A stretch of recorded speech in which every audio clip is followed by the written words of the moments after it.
Was it luck when Gwyn found his Lord Soul, or has he been ruthless since the dawn of time?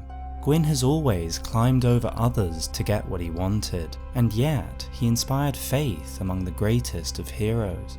Every great leader walks a fine path. Hatred or love can become their legacy. The true story of Gwyn is as mysterious as any great leader's, for Gwyn's life was one of honour and deceit.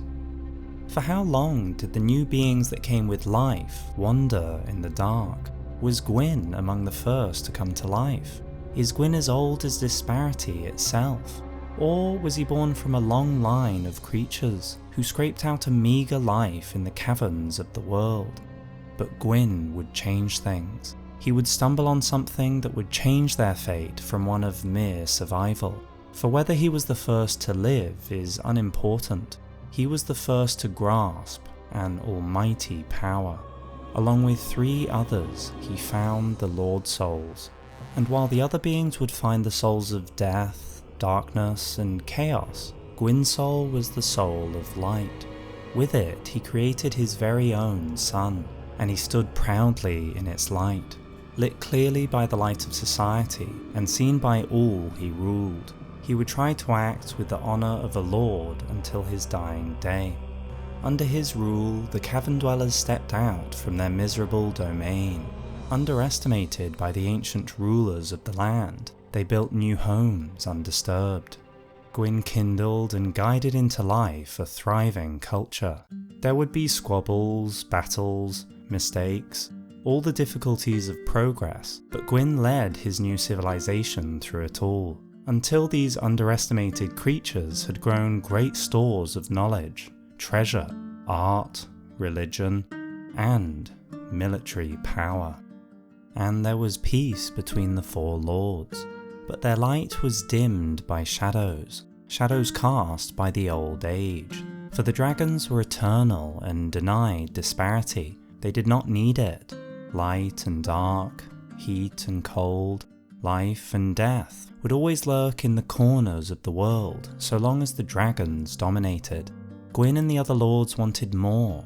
They wanted to flourish. And so, the interests of the lords aligned. The witch, the giant of death, and Lord Gwyn allied together. They made ready for war. They ignored the forgettable 4th lord. After all, the pygmy's place was not as a leader under the watchful eyes of an army. He sought the shadows, preferring a small place in many. Gwyn would start an age of light, and so he ignored his absence. And so the 3 lords declared that war had come, and the dragons met them in combat. The ancient rulers were surprised. These small creatures were harder to defeat than expected. Gwyn's society had been nourished during the long years that the dragons dismissed them. They had underestimated these beings of disparity. They realized it was a mistake, one they would not make again. The dragons unleashed their full force upon the lords and their armies. As the battle raged, it began to look like Gwyn should have been content to live in a dragon's world, for the dragons slew his soldiers as easily as the mortals they were. Gwyn saw his faithful silver knights die by his side. He saw the dragon numbers hold firm, and the war raged on. If things had continued this way, his army would have been destroyed. But someone saved him and his society from destruction. It was not a lord, or a giant, or even a human. The one to save Gwyn's dream of an age of fire was a dragon. A warped, loathsome dragon, envious of his peers and terrified of death. Seath the Scaleless made the choice to side with his own kind, the mortals. He betrayed his birth family, the ancient dragons, and shared with Gwyn a secret. The secret of the dragon's weakness, lightning. With lightning, the dragonstone scales could be peeled. Gwyn accessed the power of his light soul and harnessed it in a new way. He created the miracle of lightning. Gwyn shared this miracle with his trusted knights. He shared it with his dragon-slaying son. Goff could now fire lightning arrows. Ornstein could combine lightning with his spear, and each and every silver knight could launch the miracle alongside their lord. and so the tide of battle began to turn. Goth launched his arrows along with volleys from his Dragonslayer unit. Ornstein led his men with their own fighting style, now with his piercing spear lit up by lightning. He could pierce the hide of stone dragons with ease, and Havel made his fame here too, cutting down dragons and taking trophies.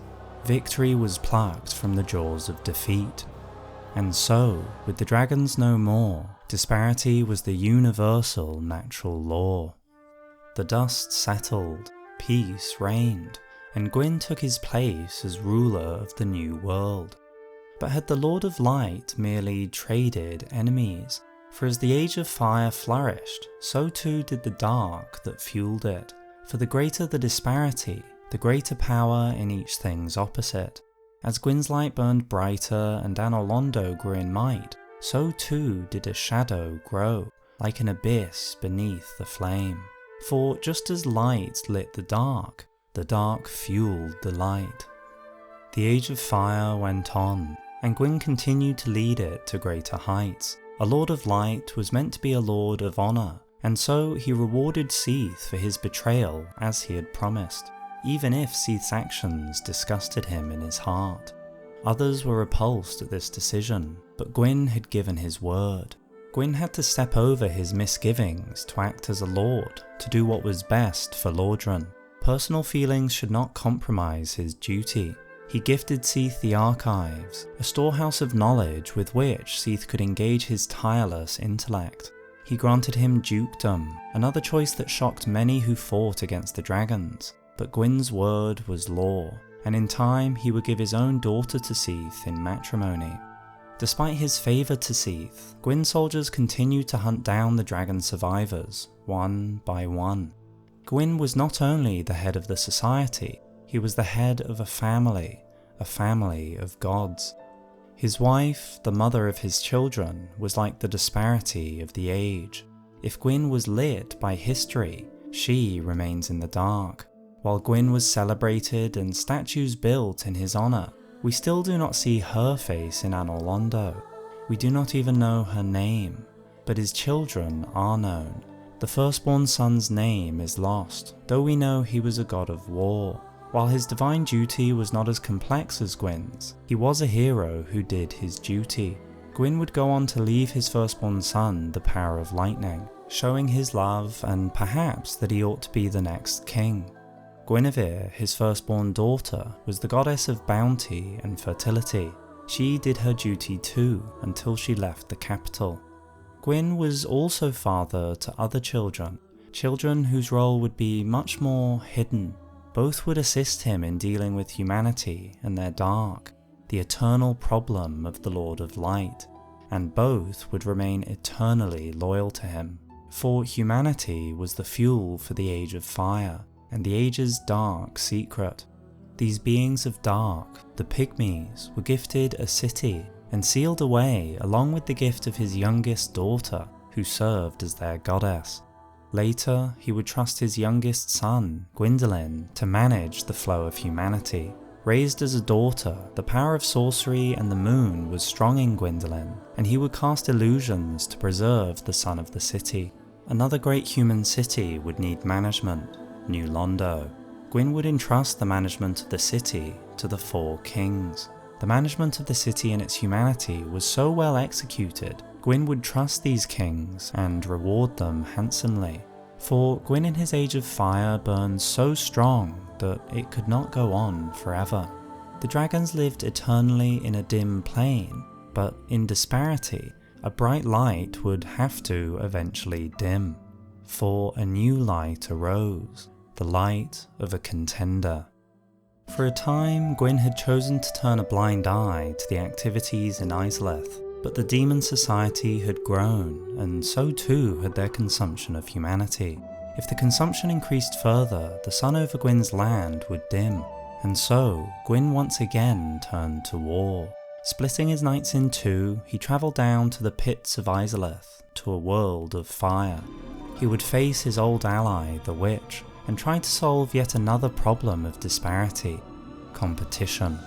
The soldiers of one god met the demons of another. The weapons were claw and axe, tooth and greatsword. This time, both sides would bleed as mortals. In chaos fire, his men burned, and the Black Knights were born.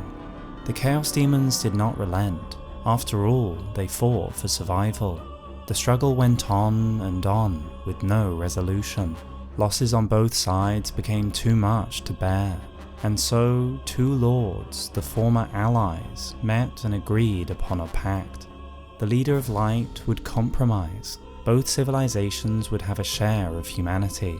Gwyn settled, losing his near monopoly so that there might be peace again. But his compromise didn't fix his problems, for still the flame faded, an unavoidable problem. How to solve it now?